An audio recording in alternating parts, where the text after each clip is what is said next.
Donc, pour ce que l'Esprit veut nous donner ce matin, je vais vous inviter à tourner dans l'Épître aux Éphésiens, chapitre 1.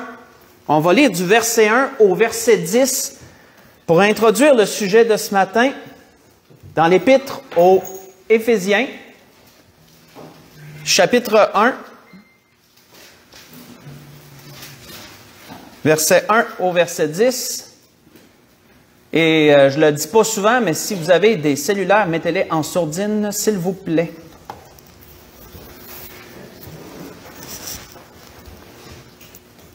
Éphésiens, chapitre 1, verset 1 au verset 10.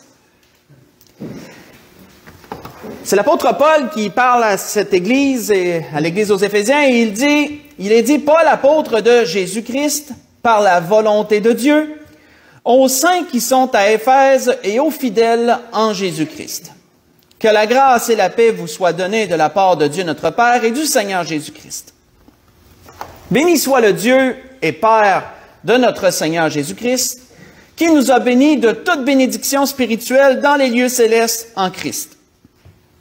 En lui, Dieu nous a élus avant la fondation du monde pour que nous soyons saints et irréprochables devant lui.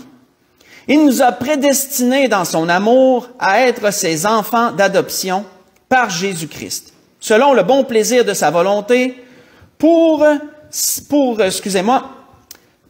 célébrer à la louange de la gloire de sa grâce qu'il nous a accordée en son bien-aimé. En lui, nous avons la rédemption par son sang, le pardon des péchés selon la richesse de sa grâce, que Dieu a répandu abondamment sur nous par toute espèce de sagesse et d'intelligence. Il nous a fait connaître le mystère de sa volonté selon le bienveillant dessein qu'il avait formé en lui-même pour le mettre à exécution lorsque les temps seraient accomplis, de réunir toutes choses en Christ, celles qui sont dans les cieux et celles qui sont sur la terre. On va arrêter ici. Nous voyons ici un condensé de beaucoup d'informations que l'apôtre Paul donnait à cette Église. Mais plus pour le vulgariser, on voit ici que l'apôtre Paul voulait parler à cette Église de la grandeur, de la richesse et de la grâce de Dieu qui est en Jésus-Christ, que Dieu accorde à tous ceux qui entendent et qui acceptent Jésus comme leur Sauveur et Seigneur, toute la grandeur, de la richesse et de la grâce que Dieu accorde à ceux qui décident de venir à lui et de lui appartenir à travers Jésus-Christ. Et à travers toutes ces informations que l'apôtre Paul a données, on voit qu'il donne deux mots pour expliquer, comment Dieu opère ces choses-là. Il donne deux mots. Le mot, c'est « élu » et l'autre mot, c'est « prédestiné ». L'apôtre Paul parle de deux sujets ici, de deux thématiques qui sont en fait une seule chose. Il parle d'élection et il parle de prédestination. Je vous cacherai pas que que l'Esprit se sert de quelque chose que j'ai écouté dernièrement pour le message de ce matin. Dimanche passé, en fait, c'est jeudi passé. Pour ceux qui connaissent la chaîne Théovox, il y avait un thème très spécial. C'est une chaîne d'information, mais ils ont fait un spécial spirituel, si je peux l'appeler comme ça. Et ils ont fait un débat entre trois pasteurs de différentes dénominations pour expliquer, selon leur point de vue à chacun, certains thèmes. Et le premier des thèmes qu'ils avaient chacun à expliquer et à débattre, c'était le thème de l'élection et de la prédestination. Et en passant, je vous encourage tous à écouter ce débat. C'est très intéressant de voir les différents points de vue. Mais personnellement, ce qui m'a frustré, très déçu, c'est à quel point que malgré leur doctorat, parce que certains avaient des diplômes longs comme le bras, en théologie, université, etc., mais à quel point que malgré tout leurs diplômes et leurs connaissances, ils ont été incapables d'expliquer clairement qu'est-ce qu'était l'élection et la prédestination. Après avoir clos ce premier thème, l'animateur était le pasteur Jean-François Denis, et après avoir clos ce premier thème, parce qu'il y en avait d'autres, moi, personnellement, je suis resté sur ma faim totalement. J'ai dit, ils ont rien, en fin de compte, ils n'ont rien expliqué pantoute. Ils ont tourné alentour, mais ils n'ont jamais expliqué clairement quel était ce sujet. et comment qu'il s'appliquait. Et donc, l'Esprit m'a mis à cœur, l'Esprit m'a tourmenté sur cela, me conduit à travers la parole à donner ce message ce matin pour expliquer clairement qu'est-ce que veut dire l'élection et la prédestination. L'Esprit veut rendre ce sujet plus compréhensif. J'en avais déjà parlé il y a un certain temps, mais l'Esprit veut ramener cela pour notre compréhension parce que c'est un fondement, je dirais, de la foi chrétienne et ça nous aide vraiment à comprendre la grandeur de la grâce de Dieu qui est en Jésus-Christ. On voit premièrement ces deux mots. On va retenir ces deux mots-là. Pour que tous puissent avoir accès à la grâce de Dieu en Jésus-Christ, Dieu utilise ces deux thèmes-là, l'élection et la prédestination. On voit premièrement, quand on regarde le mot « élu » sous le thème de l'élection, le mot grec ici est eklegomai, eklegomai, qui veut dire « choisir » ou « élire ». Et ça se dit, lorsqu'il y a un choix entre plusieurs affaires, si tu prends une personne parmi un groupe de personnes, mais il est élu. Tu as élu cette personne-là. Tu l'as choisi parmi tant d'autres. C'est dans ce sens qu'on va appliquer ce mot-là, élection, élu. On voit d'ailleurs que Jésus avait utilisé ce mot-là dans une parabole, c'est la parabole des noces. Pour plusieurs, vous l'avez certainement déjà lu. Mais on voit qu'à la fin de la parabole des noces, Jésus avait dit ceci à propos de l'histoire, je vais brièvement vous la raconter. Il avait dit, car il y a beaucoup d'appelés, mais peu d'élus. Vous voyez ça dans Matthieu 22, verset 14. Autrement dit, Dieu en appelle plusieurs, mais peu sont choisis. On va dire ça comme ça. Pourquoi? Parce que, brièvement, cette parabole que le Seigneur donnait parlait d'un roi qui donnait un grand festin et qui avait lancé des invitations spécifiques à un groupe de personnes.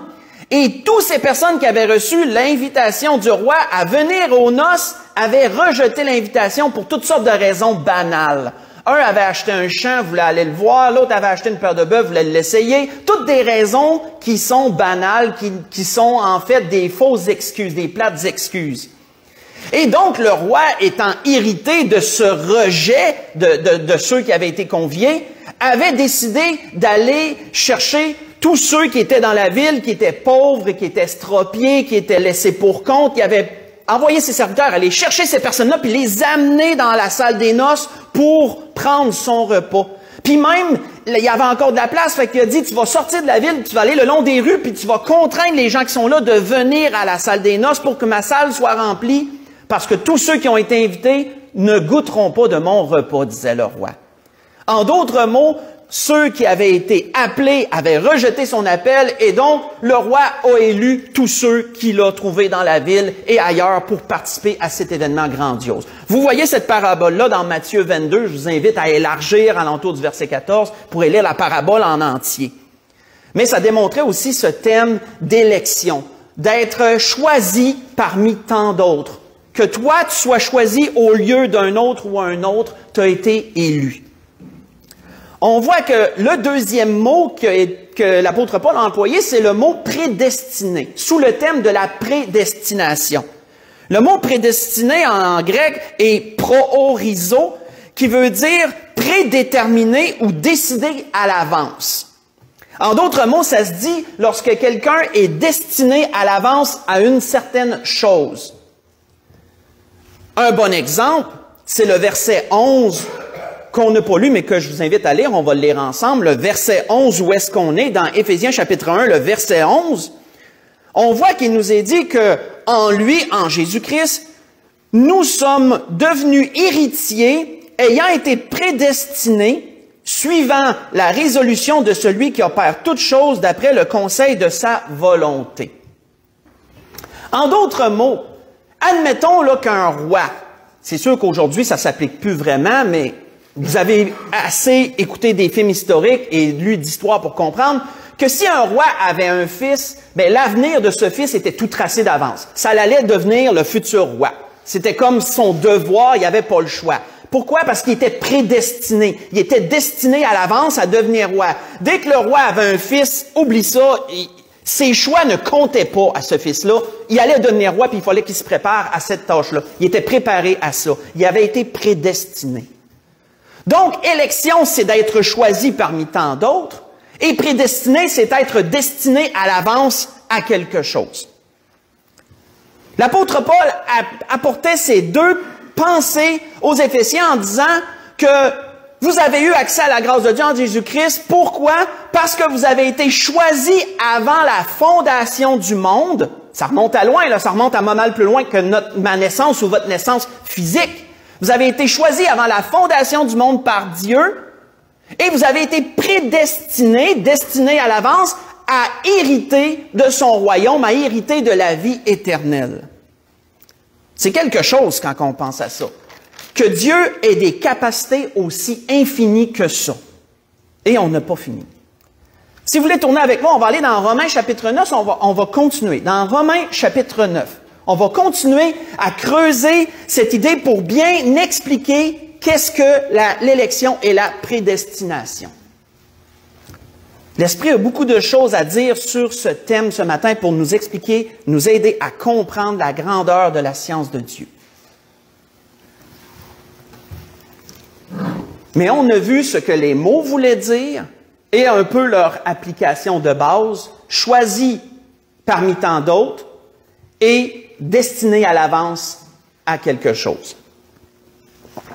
Et tous ceux qui ont reçu Jésus comme leur Sauveur et Seigneur avaient été choisis par Dieu avant la fondation du monde et étaient prédestinés à hériter de son royaume et de la vie éternelle. Dans Romains chapitre 9, l'apôtre Paul apporte un point difficile à comprendre. Il dit ceci aux Romains à partir du verset 14, on va lire du verset 14 au verset 24. Il dit, « Que dirons-nous donc? Y a-t-il en Dieu de l'injustice? » Et ça, vous allez voir, c'est un questionnement que plusieurs peuvent avoir. Y a-t-il en Dieu de l'injustice? Loin de là, dit-il, loin de là. Car il dit à Moïse, « Je ferai miséricorde à qui je fais miséricorde, et j'aurai compassion de qui j'ai compassion. » Ainsi donc, cela ne dépend ni de celui qui veut, ni de celui qui court, mais de Dieu qui fait miséricorde. Car l'Écriture dit à Pharaon, « Je t'ai suscité à dessein pour montrer en toi ma puissance, et afin que mon nom soit publié par toute la terre. Ainsi, il fait miséricorde à qui il veut, et il endurcit qui il veut. Tu me diras, pourquoi blâme-t-il encore? Car qui est-ce qui résiste à sa volonté? Ô homme, toi plutôt, qui es-tu pour contester avec Dieu? Le vase d'argile dira-t-il à celui qui l'a formé, pourquoi m'as-tu fait ainsi? Le potier n'est-il pas maître de l'argile pour faire avec la même masse un vase d'honneur et un vase d'usage vil? Et que dire si Dieu, voulant montrer sa colère et faire connaître sa puissance, a supporté avec une grande patience des vases de colère prêts pour la perdition? Et s'il a voulu faire connaître la richesse de sa gloire envers des vases de miséricorde qu'il a d'avance préparés pour sa gloire?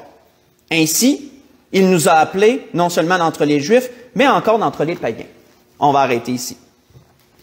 Paul explique ensuite aux Romains que Dieu est souverain. Autrement dit, que Dieu a la suprême autorité, il fait ce qu'il veut et il n'a de compte à rendre à personne. Personne n'est au-dessus de Dieu pour que Dieu doive lui rendre des comptes sur les décisions qu'il prend. Dieu est au-dessus de toute autorité. Quand il prend une décision, elle lui appartient entièrement et il a entièrement le droit de la prendre comme il lui semble bon. Et on voit que l'apôtre Paul nous parle ici que Dieu a créé des hommes qui malheureusement vont aller à la perdition, ce qu'il est appelé des vases d'usage vil, autrement dit des gens que Dieu ne pourra pas se servir, qui ne lui donneront pas gloire dans cette vie-ci. Et Dieu a créé également des hommes, et quand je dis des hommes, je rappelle toujours que c'est des hommes et des femmes, on généralise. Dieu a créé également des hommes et des femmes auxquels il va accorder sa miséricorde, son pardon, autrement dit, et qui hériteront de sa grâce. Et cela, indépendamment des œuvres qu'aucun d'eux n'a faites.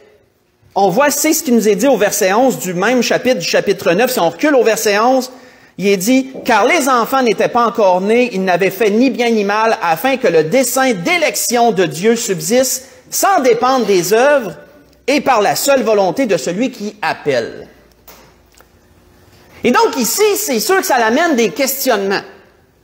Parce que là, ça semble injuste. C'est pour ça que l'apôtre Paul a commencé en disant, « Que dirons-nous donc? Y a-t-il de l'injustice en Dieu? » Dieu crée des gens qui, tristement, vont aller à la perdition, à la ruine éternelle, et Dieu crée d'autres personnes qui hériteront de la miséricorde, qui auront miséricorde et qui hériteront de la grâce du salut de Dieu. Comment Dieu peut créer des gens qui vont périr en bout de ligne, qui vont aller à la perdition? Comment Dieu fait-il ce choix-là? Ben, à la base, l'apôtre Paul disait, il a le droit, c'est son autorité. Il crée qui il veut, comme il veut. Certains seront endurcis, certains écouteront et accepteront le message. Mais ça l'amène quand même des questionnements. Ça l'amène quand même certains questionnements. Et si on va à l'autre extrême de cela, vous allez voir, ça devient plus controversé, avant de l'expliquer, bien sûr. On voit que l'apôtre Pierre disait ceci, généralisant à l'humanité entière. L'apôtre Pierre disait, « Le Seigneur ne tarde pas dans l'accomplissement de la promesse, comme quelques-uns le croient, mais il use de patience envers vous, ne voulant pas qu'aucun périsse, mais que tous arrivent à la repentance. » Vous voyez ça dans 2 Pierre 3, verset 9. À travers sa parole, nous voyons que Dieu désire que tous soient sauvés. Dieu désire que tous soient sauvés, comme l'apôtre Paul le disait aux Athéniens, dans les Actes chapitre 17, verset 30, pas besoin d'y tourner, l'apôtre Paul disait que tous ont à se repentir. Mais encore là, le questionnement grossit. Dieu appelle d'une part tout le monde à se repentir, mais il a créé des gens, il a créé des êtres humains qui malheureusement vont aller à la perdition et d'autres qui vont hériter de la miséricorde. Mais tous, Dieu invite tout le monde à se repentir. Mais celui qui a été créé, qui va à la perdition, y a-t-il le choix là-dedans? Y a-t-il un libre arbitre à travers ça? Est-ce que Dieu a déjà prédéterminé, ben, toi, désolé, toi, tu vas périr, puis toi, ben, toi, tu vas hériter de ma miséricorde. Oh! Il y a des questionnements. Mais ça, frères et sœurs, c'est parce qu'on n'a pas toutes les réponses. On n'a pas toutes les réponses. Parce que l'apôtre Paul disait, y a-t-il de l'injustice en Dieu? Loin de là. Comment réconcilier la pensée? Comment réconcilier la pensée d'un côté d'un Dieu rempli d'amour et de bonté, qui a créé des gens et qui leur donne accès à sa grâce, et réconcilier la pensée qu'en même temps, il y a des gens qui vont aller à la perdition et à la honte et à la ruine éternelle. Et pourtant, Dieu appelle tout le monde à se repentir et il appelle tout le monde à venir à lui. Comment réconcilier ces deux pensées ensemble? Il semble y avoir une contradiction, à prime abord. Parce qu'on se dit, le libre arbitre est où là-dedans? Parce qu'on sait que Dieu a donné aux hommes le libre arbitre, la liberté de choisir. Mais est-ce que tu peux choisir si Dieu t'a créé pour aller là ou pour aller là? Est-ce que tu peux choisir est-ce que tu as un choix là-dedans? On va éclaircir tout ça pour, bien sûr, ramener tous ensemble parce que la parole de Dieu ne se contredit jamais et tout ce que Dieu fait, Dieu le fait pour une bonne raison. Je vous invite à aller dans le psaume 139. Et c'est là que j'aurais aimé que les pasteurs qui ont débattu aillent, mais aucun n'est allé là. Aucun n'a pu expliquer, donner le point clair pour réconcilier tout ça. Et c'est dans le psaume 139, entre autres, qu'on le trouve, entre autres choses. Qu'on trouve la réponse qui éclaircit le thème de la prédestination et de l'élection. Parce que souvenons-nous, élection veut dire que tu as été choisi parmi tant de gens, et prédestiné, ça veut dire que tu as été destiné à l'avance à.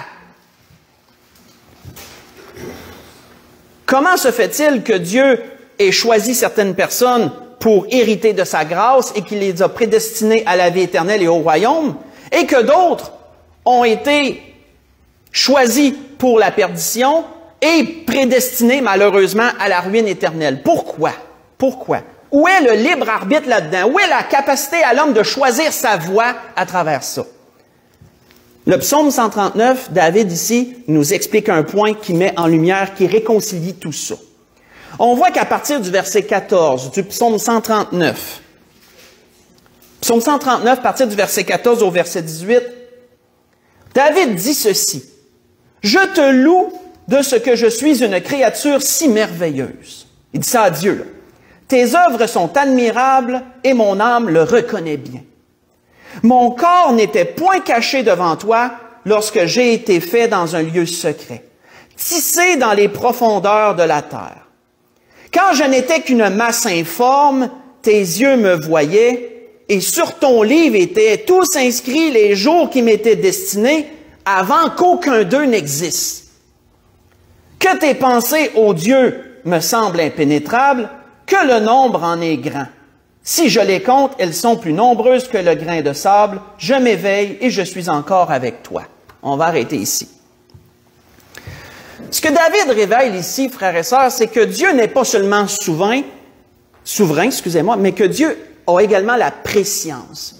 Et la préscience, ça veut dire que Dieu connaît toutes choses avant même qu'elles soient en existence. Ça va bien au-delà de nos petites pensées humaines, ça. Que Dieu, lorsqu'il crée un être humain, il connaissait déjà d'avance tous les jours de sa vie avant même qu'aucun d'eux n'existe. Dieu avait déjà inscrit les jours de sa vie dans son livre. Dieu avait déjà prédéterminé la durée même de sa vie. On va aller jusque-là. Et Dieu connaissait chacune des étapes de sa vie avant même qu'il soit né. Wow! Wow! Oh, ça va loin, ça, là. Ça va loin. Dieu connaissait chacune de ses décisions à cette personne-là avant même qu'elle naisse. Il connaissait chacune de ses décisions. Il connaissait chacun de ses opinions qu'elle aurait durant sa vie. Il connaissait chacun de ses choix qu'elle ferait durant sa vie. Il connaissait absolument toutes choses de sa vie. On voit que dans les Écritures, beaucoup d'autres auteurs ont ramené cette préscience-là de Dieu. On voit que, si vous voulez le lire pendant la semaine, dans Jérémie chapitre 1, verset 5, Dieu appelle Jérémie à être un grand prophète et il lui a dit, « Je te connaissais d'avance avant même ta naissance, puis je t'avais déjà prédestiné à devenir un prophète. » Dieu est à ce point clairvoyant. Dieu est à ce point clairvoyant. Il décide déjà d'avance de certaines choses avant même qu'une personne puisse naître. On voit que dans Ésaïe 49, versets 9 à 10, toujours à lire durant la semaine, on voit qu'Ésaïe annonce que Dieu est capable d'annoncer les choses d'avance avant même qu'elles arrivent. C'est pour ça que la Bible contient tant de prophéties. Autrement dit, d'événements qui ne se sont pas encore déroulés et qu'ils se dérouleraient beaucoup plus tard, des fois des centaines d'années plus tard. Pourquoi? Parce que Dieu est capable de parler du futur comme si c'était le présent. Dieu a cette capacité-là de voir les choses de tous les temps. Dieu connaît toutes choses. On voit que Job en a parlé dans Job 14, verset 5, que Dieu a déjà fixé d'avance le terme de nos vies. Cette préscience de Dieu, frères et sœurs, cette préscience de Dieu lui permet d'avance de savoir qui répondra à son appel, qui rejettera son appel avant même que la personne soit née et qu'elle ait fait ce choix-là. Connaissance-là. Dieu choisit d'avance ceux qui seront destinés à la vie éternelle parce qu'il sait d'avance quel choix qu'ils feront. Dieu prédestine à l'avance des gens à hériter de la vie éternelle et de son royaume parce qu'il sait déjà d'avance qu'ils feront ce choix. Ayant cette compréhension, y a-t-il de l'injustice en Dieu? Je vous le demande. Absolument pas. Si quelqu'un va à la perdition, c'est pas parce que Dieu l'a créé pour qu'il aille à la perdition, c'est parce que cette personne-là, Dieu savait d'avance qu'elle le rejetterait et qu'elle irait malheureusement à la perdition. Mais pourtant, comme la parole nous le dit, Dieu appelle tous les hommes en tout lieu à se repentir. Tous ont le même accès à entendre la parole de Dieu. Ceux qui vont l'accepter, ceux qui vont le rejeter, tous sont égaux ici-bas, tous ont un même choix, tous ont les mêmes possibilités. Mais Dieu sait d'avance qui le fera et qui le rejettera, qui acceptera son invitation, qui rejettera son invitation. Dieu le sait à l'avance. Et c'est pourquoi Ces gens qui acceptent Jésus comme leur Sauveur et Seigneur, Dieu les a élus avant la fondation du monde. Parce qu'il savait déjà le choix qu'il ferait avant même qu'il le fasse. C'est pourquoi Dieu a prédestiné ceux qui l'accepteraient un jour à devenir héritiers de la vie éternelle et de son royaume, parce qu'il savait d'avance le choix qu'il ferait. Et donc, en cela, ça n'enlève nullement le libre arbitre à personne. Tous viennent ici-bas pour faire un choix. Est-ce qu'ils vont choisir la vie éternelle ou ils vont choisir la honte éternelle? Chacun a son choix à faire, mais concernant Dieu, il sait à l'avance lequel fera quel choix. Et il a déjà agi d'avance en fonction de cela. Donc, comme vous voyez, quand on comprend cela, on comprend que tout s'éclaircit et Dieu n'est pas injuste pour qui que ce soit. Tous ont la même grâce, tous ont la même chance, tous ont les mêmes opportunités. Il n'y a aucune injustice en Dieu, mais il y a plutôt un amour, une miséricorde puis une longanimité infinie en Dieu.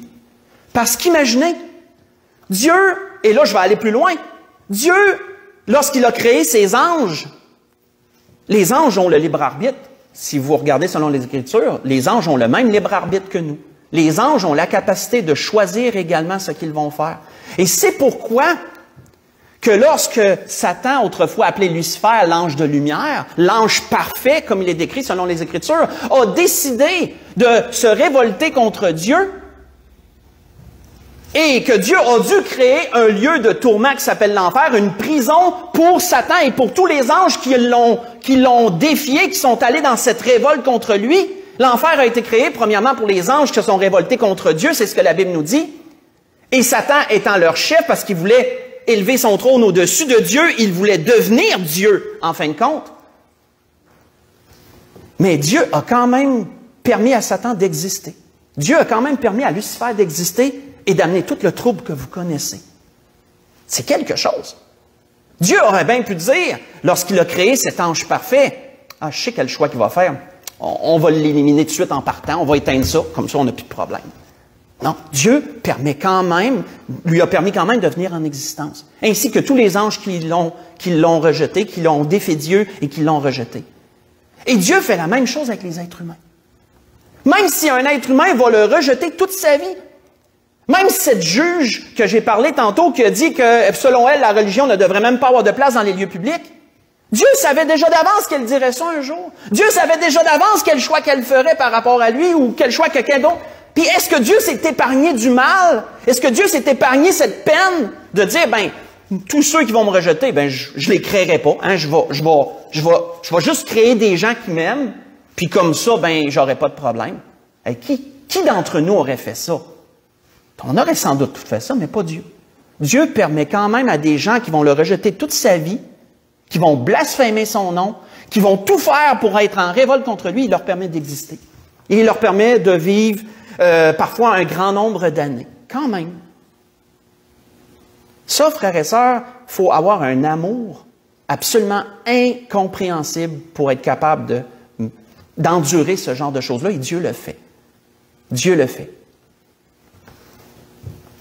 Quand je méditais sur ce message ce matin, je me disais, moi par exemple, si je prends ma propre personne, je rends gloire à Dieu qui m'a fait naître dans une famille chrétienne. J'ai eu cette grâce d'être né dans une famille qui connaissait déjà Dieu quand je suis né.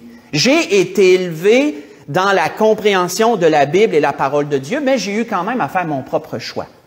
J'ai fait pousser des cheveux blancs à ma mère, je lui ai fait beaucoup de peine, ainsi qu'à mon père, parmi certains choix que j'ai faits qui étaient révoltants, parce que j'ai passé par ces étapes-là comme nous tous.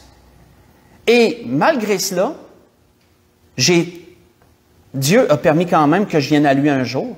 Dieu savait d'avance que j'allais venir à lui un jour. Moi, je ne le savais pas, mais un jour, j'ai entendu sa parole, même plusieurs fois, puisque j'allais à l'église à tous les dimanches. Puis à un moment donné, le Seigneur a touché mon cœur. Puis j'ai accepté Jésus comme mon Sauveur et Seigneur, et Dieu m'avait déjà prédestiné à l'avance à devenir un pasteur. Un homme qui allait enseigner sa parole. Moi qui pourtant a déjà été rebelle, à vraiment beaucoup, révolté sur bien des points, Dieu m'a quand même amené au point d'enseigner sa parole. C'est une science et c'est une incompréhension, c'est quelque chose qui nous surpasse de tellement loin, de tellement loin. Et je suis sûr que plusieurs d'entre vous qui avez déjà reçu Jésus comme Sauveur et Seigneur, avez été surpris vous-même que Dieu vous ait fait grâce, parce que si vous auriez été Dieu, vous auriez même pas accepté la personne que vous étiez avant. Vous vous auriez rejeté vous-même, autrement dit, en voyant votre manière de vivre. Et pourtant, Dieu a été patient. Dieu a été miséricordieux et patient. Ça, frères et sœurs, c'est l'élection et la prédestination. Cette compréhension-là permet de comprendre c'est quoi l'élection et la prédestination. Et qu'en Dieu, il n'y a aucune injustice concernant les êtres humains. C'était ce que l'Esprit voulait nous dire ce matin, dans toutes ces choses. On va conclure dans Romains chapitre 8, et on va élaborer un peu pour conclure. Dernier point dans Romains chapitre 8. On n'était pas tellement loin. On recule au chapitre 8, à partir du verset 28 jusqu'au verset 30.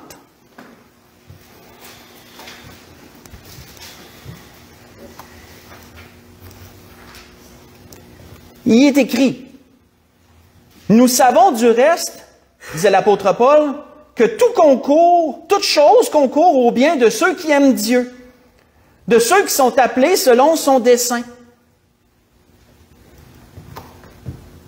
Que lorsque tu acceptes Jésus comme ton Sauveur et Seigneur, tu ne peux pas t'imaginer à quel point Dieu va mettre tout en engrenage pour ton bien. Même les malheurs vont servir à ton bien. Encore là, c'est une science que Dieu détient, que nous ne détenons pas. Mais Dieu fait tout en marche, met tout en marche pour toi et pour ton bien lorsque tu lui appartiens. Car tous ceux qu'il a connus d'avance, et là on comprend c'est quoi le connu d'avance, tous ceux qu'il a connus d'avance, il les a aussi prédestinés à être semblables à l'image de son Fils, afin que son Fils soit le premier-né de beaucoup de frères. Et ceux qu'il a prédestinés, qu'il a choisis à l'avance pour hériter de son royaume, comme on l'a vu, il les a aussi appelés. Ceux qu'il a appelés, il les a aussi justifiés. Ceux qu'il a justifiés, il les a aussi glorifiés. On va arrêter ici. Comprenons donc ceci. Pour ceux qui vont à la perdition éternelle, ça découle de leur choix. Dieu ne veut pas qu'un être humain le rejette toute sa vie. Dieu ne l'a pas créé pour qu'il le rejette. Mais Dieu savait d'avance le choix qu'il ferait avant même qu'il le fasse. Mais Dieu, avec une grande patience, supporte les gens qui le rejettent et leur donne de nombreux jours parfois moins, parfois plus. Ça, c'est dans la science de Dieu et je ne peux pas l'expliquer, ça ne m'appartient pas. Certaines personnes qui sont très justes et qui viennent à Jésus vont mourir plus jeunes. Et certaines personnes qui sont méchantes vont mourir vieilles. Et il y en a qui meurent jeunes aussi. Et ça, dans ces choses-là, ça ne nous appartient pas, ça appartient à Dieu. Mais somme toute, si quelqu'un va à la perdition, ça ne dépend pas de Dieu, mais ça dépend de la personne. C'est la personne qui fait ce choix-là. Et pourquoi elle doit aller à la perdition? C'est parce que si Dieu a créé une prison pour les anges qui se sont révoltés contre lui, Dieu ne peut pas dire à l'homme qui se révolte contre lui, mais toi, tu es correct. Les anges, je les ai condamnés, mais toi, j'accepte ta révolte. Non, Dieu ne peut pas faire ça. Dieu est juste au-delà de toute justice. Si Dieu a condamné les anges d'une façon, il doit malheureusement donner la même condamnation à l'être humain, la même chose. L'être humain va dans le même lieu que les anges qui se sont révoltés contre lui, s'il se révolte contre Dieu également. Dieu est juste en toutes choses. Dieu donne à chacun la même opportunité d'exister. Dieu donne à chacun la même opportunité d'entendre sa parole et son appel. Dieu aime le monde, Dieu aime les gens. C'est pourquoi que la Bible nous dit que Dieu a tant aimé le monde qu'il a donné son Fils afin que quiconque croit en lui ne périsse point, mais qu'il ait la vie éternelle. Dieu aime l'humanité. Dieu aime l'être humain.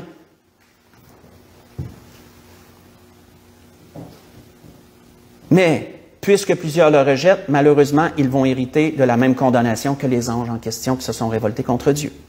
Et ça, même si ça fait mal au cœur de Dieu, les choses sont ainsi. Parce que Dieu est juste.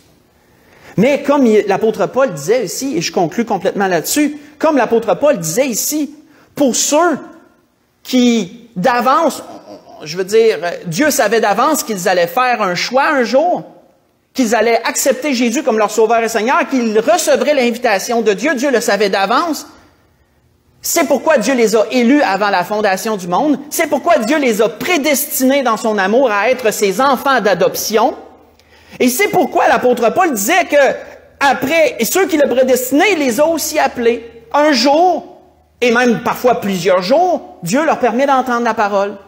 À travers un message, à travers l'Église, ou à travers un message à la radio, la télévision, à travers un témoignage qui rencontre quelqu'un au magasin ou ailleurs. Dieu donne des petits indices comme ça à tout le monde. Hein? Dieu donne des indices comme ça. Pourquoi il les appelle? Dieu sait d'avance le choix qu'ils vont faire, mais eux ne le savent pas eux-mêmes. Nous ne le savons pas nous-mêmes. Mais Dieu donne ces indices. Il les appelle. Ceux qu'il a prédestinés, il les appelle. Comme tout le monde, en fin de compte.